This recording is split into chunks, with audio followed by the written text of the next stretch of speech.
Hello and welcome to lesson 60 of the Learning Guitar series. In this particular lesson, we're going to finish off basically the concept of inversion parental forms related to the diminished chord.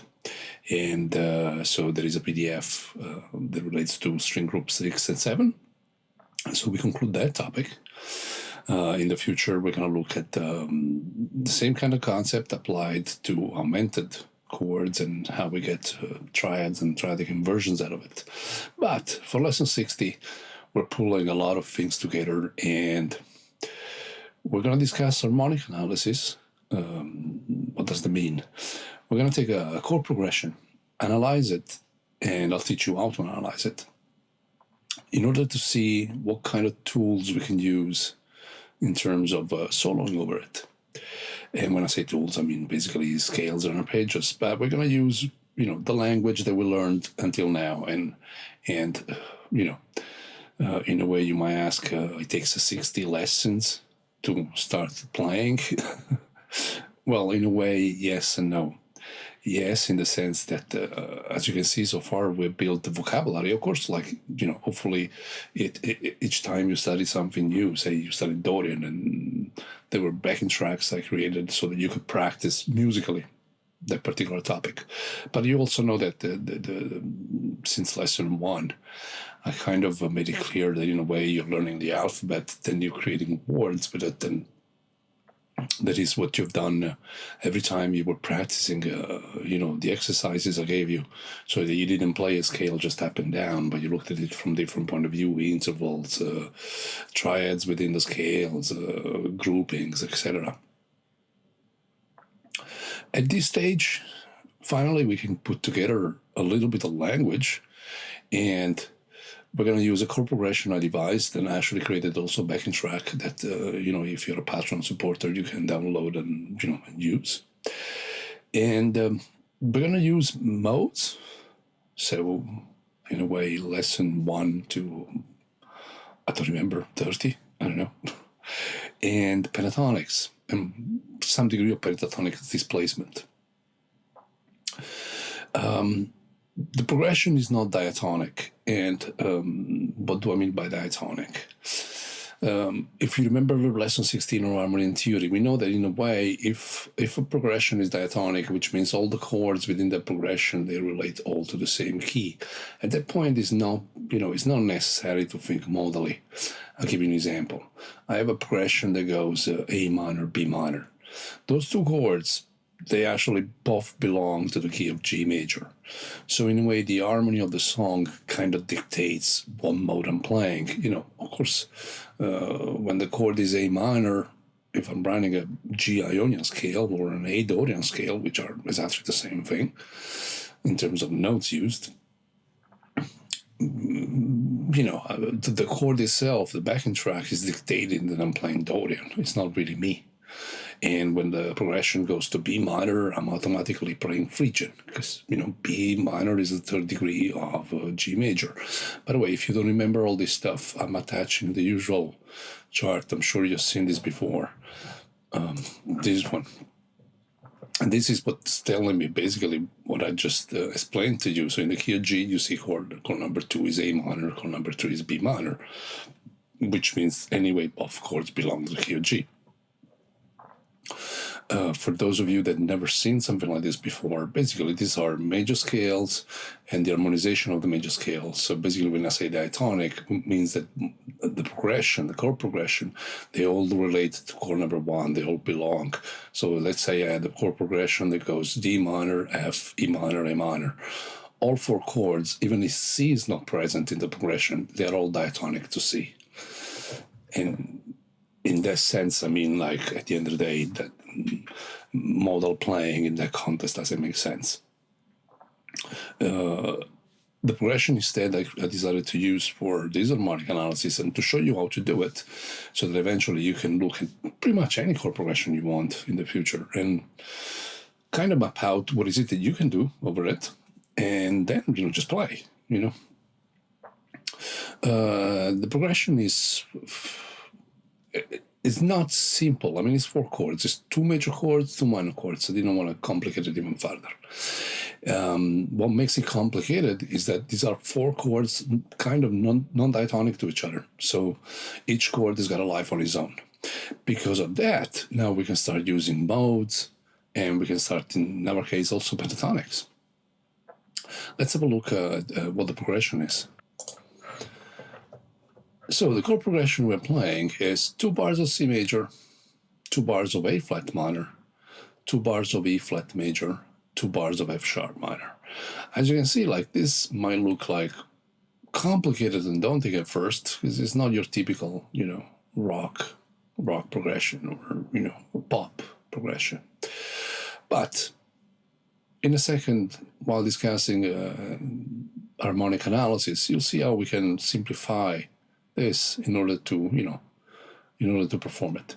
When I said before, this is basically each chord has got a life on its own, and that's how we're going to treat it. But for the eagle-eyed amongst you, A flat minor 7 is the equivalent of G sharp minor 7. Here I have an F sharp minor 7 and a G sharp minor 7. And once again, if we look at our charts, now in the key of E major, F sharp is chord number 2 and G sharp is chord number 3. So technically, if you wanted to, you don't have to, but if you wanted to, these two chords, they all belong to the key of E. They are diatonic to E major. In this case, we're literally gonna treat them separately. And here we're gonna work it out. So let's look at major modes first. I have a major chord. It's a C major. If we look at our chart, and in times, I'm sure, at first probably you'll have to consult it if you're not so familiar with harmony and theory. And that's why I created the chart, so that you can kind of get to the answer of things. And in time, the more you do this, the more you remember stuff. So if you think of the C major chord, in the major modes, when we look at our chart, we know the C, like a major chord, it can either be chord number 1 or can be a chord number 4. Chord number 4 is also major, while chord number 5 is a dominant 7 chord. So C can be Ionian, so it can be chord number 1, or C can actually be Lydian, and which basically is the 4th degree of the key of G. In other words, over C major, over the F C major chord, I'll freeze it so you can hear the difference. So over C major chord, we can use C Ionian,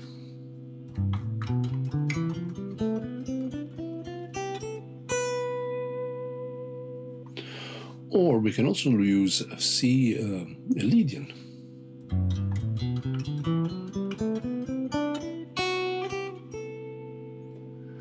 And the difference is literally one note, because C Ionian is 1, 2, 3, 4, 5, 6, 7 in terms of intervals, and Lydian is 1, 2, 3 sharp 4.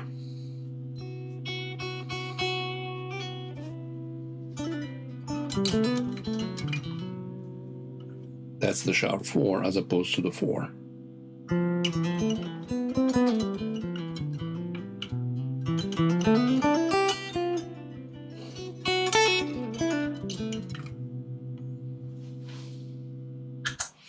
But they're both valid, and they have a sound, and in time you'll decide which one works best for you, and that's why, like, now we're playing, so let your ears in a way dictate what you prefer. Nevertheless, I'll write them both down so you see where we're going with this. So for C, I can use C Ionian or C Lydian, and C Lydian is basically G Ionian. Is the same notes. I prefer, when it comes to modes, I prefer to see it modally.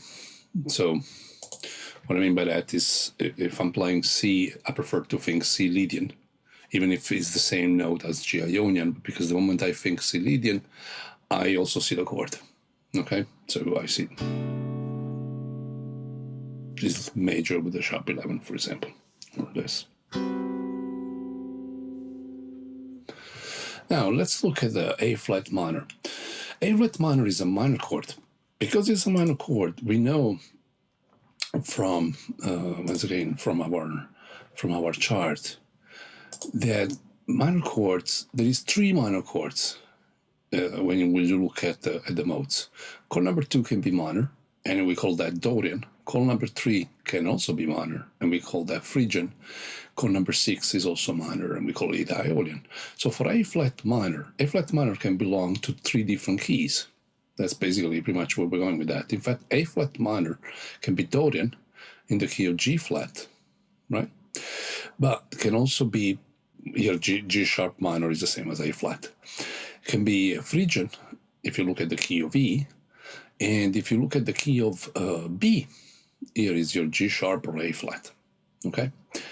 And so in other words, when we go back to our chart, I can approach this as an A flat Dorian. I can approach this as an A flat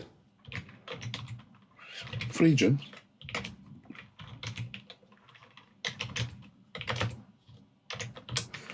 Or I can as an A flat Aeolian. Phrygian doesn't fit, so we're just gonna do this. Sorry, this is my OCD speaking. Now that you understood the concept, obviously, like E flat major can be E flat Ionian or E flat Lydian. And F sharp minor can be F sharp Dorian. It can be F sharp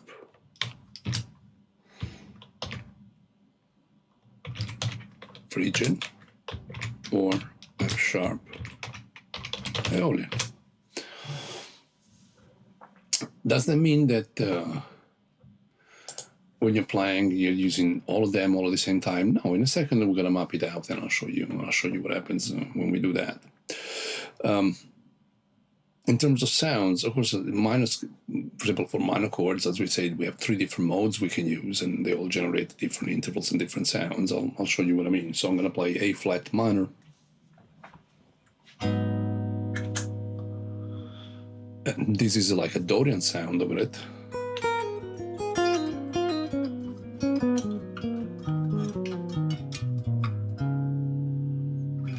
And Dorian is 1, 2, flat 3, 4, 5, 6, flat 7. So 1, 2, flat 3, 4, 5, 6, flat 7.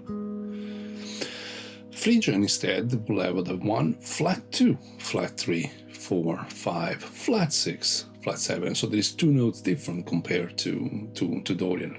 And here is 1, flat 2, 4, 5, flat 6.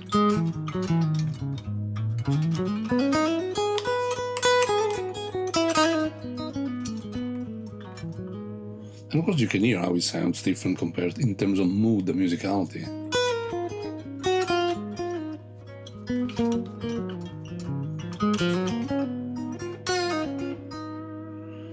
Compared to Dorian. And Aeolian is 1, 2, so the 2 is in common with Dorian, flat 3, 4, 5, flat 6, flat 7. So it's kind of an halfway in between the sound of Phrygian and the sound of Dorian. And here is 1, 2, flat 3, 4, 5, flat 6, flat 7.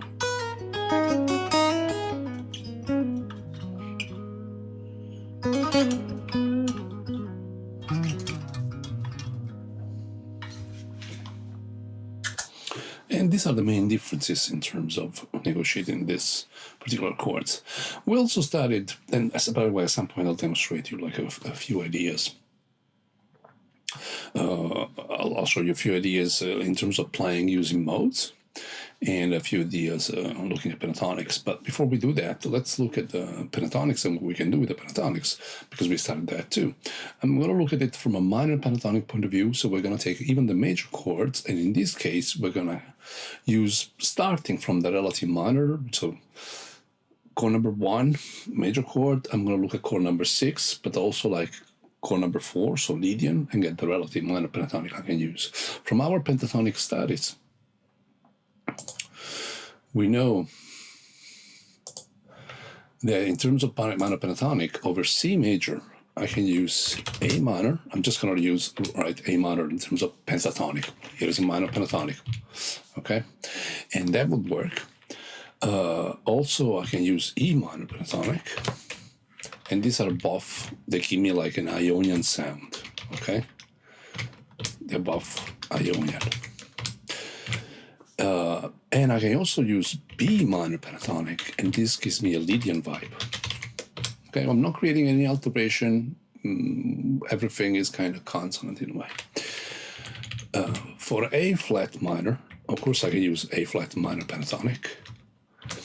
And that, definitely works. We know that already. I can use E flat minor pentatonic, and that also would work. As I said, at this stage, we're not really alterating. And if you want to give it like a more of a Dorian sound, you can also go to B flat minor pentatonic. And they would all work. For E flat major, the relative minor would be C minor pentatonic. We can also use G minor pentatonic. And again, if we want to give it the Lydian sound, we're looking at D minor pentatonic. So this would be the Lydian kind of effect.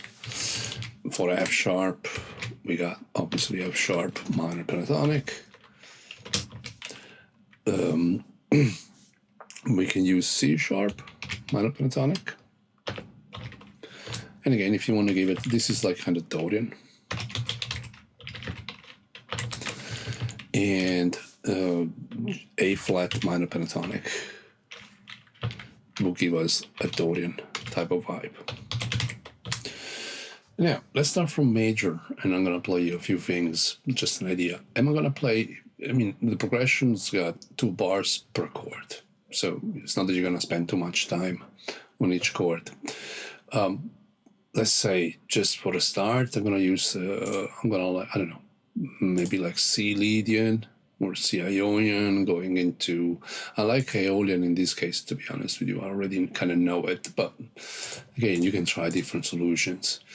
And for major, again, probably Lydian, and F sharp minor, probably I'm going to make it Dorian. This is like my taste now speaking. You can use any of those scales, and it's going to sound fine, Your ears are going to tell you, I prefer a Dorian over this chord, or a Phrygian over this chord, etc., etc., etc. I'll play you 2 seconds. Probably I need to set up the backing track, and so probably I'll have to cut in and out of it. The backing track is 10 minutes, and the reason I made it so long is so that you can sit down and practice for a while, and then, you can loop it. And once you played this 3 times, you've already played half an hour. I said, try and make it musical. And you remember what we discussed about phrasing? Try and take maybe an idea and go with it for a bit. So I'll be back in a second with the demonstration using basically major modes.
I hope it makes sense.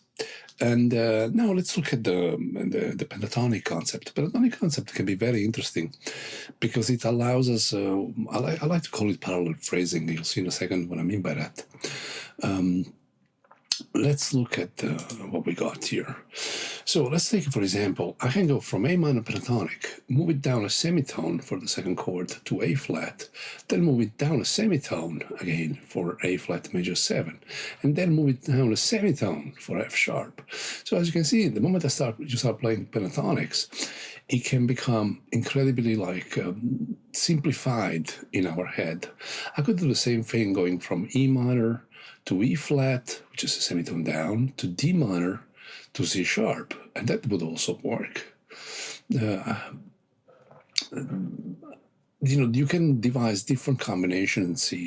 Once again, this is something that you gotta try and you gotta play. Let's take, for example, over the C major chord. Of course, I can use A minor pentatonic.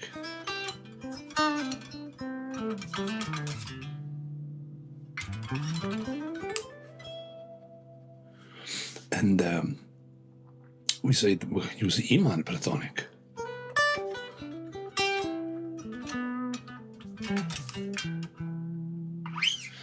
And if I want to get a Lydian type of vibe, I can use B.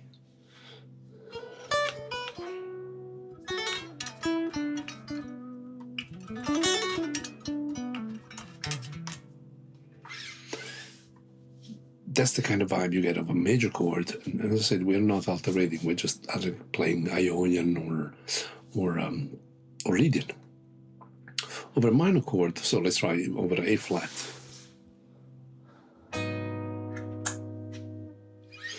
Over A flat, we said we can use, of course, A flat minor pentatonic.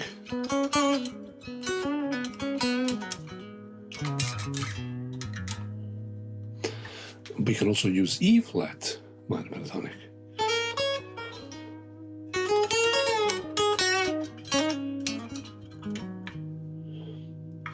And if we want to give it like a Dorian vibe, we can use a B flat minor pentatonic.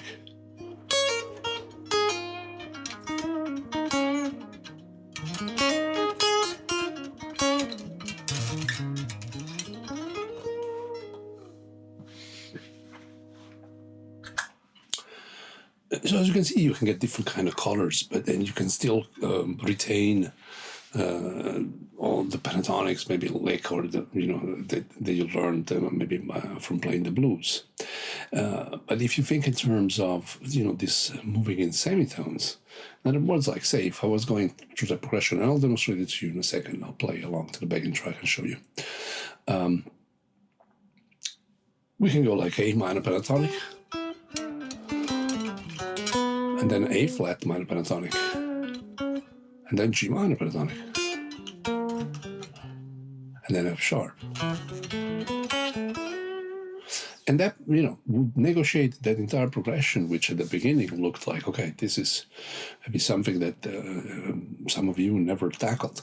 And this is why harmonic analysis is important, because when we study harmonic theory, harmonic theory is just a grammar. It's not getting in the way of your creativity. It's just a grammar. We learned the alphabet. We learned some words by exercising.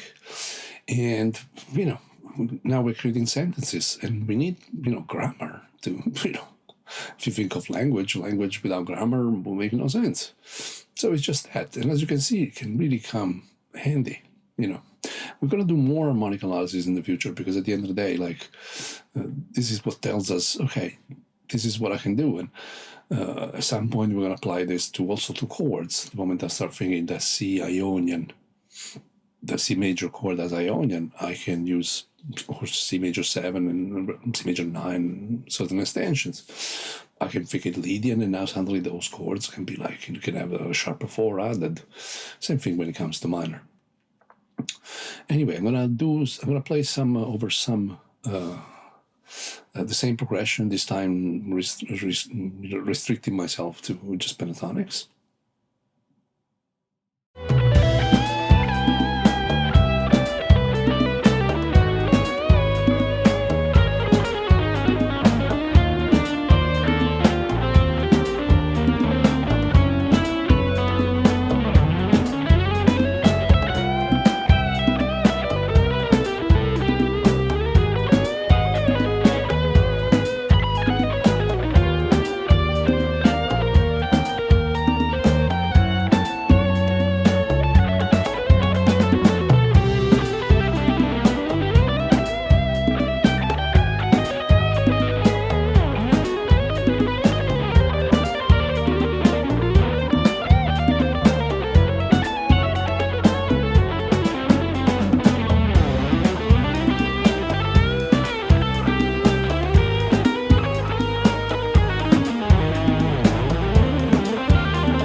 hope it makes sense, and I hope that you will try yourself. As I said, it might take a little bit.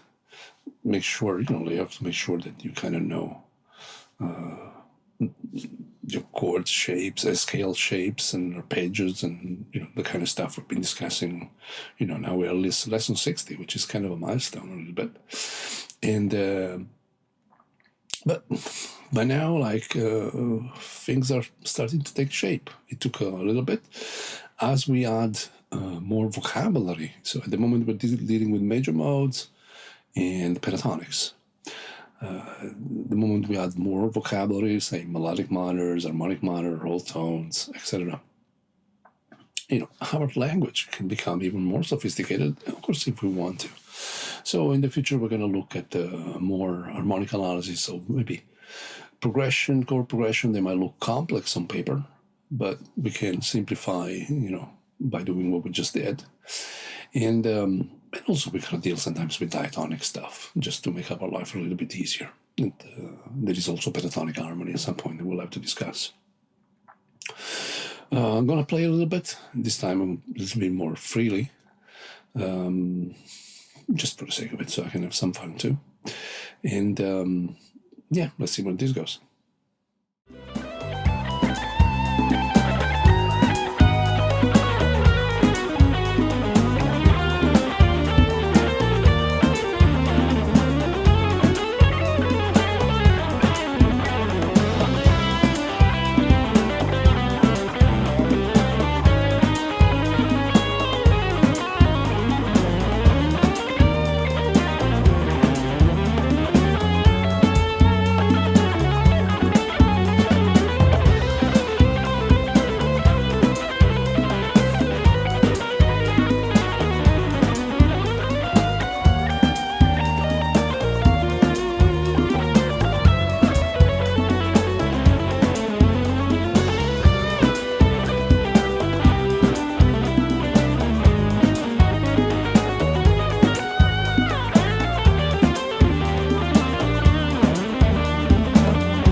So last but not least, once again, I would like to thank the patrons who are supporting this project on Patreon.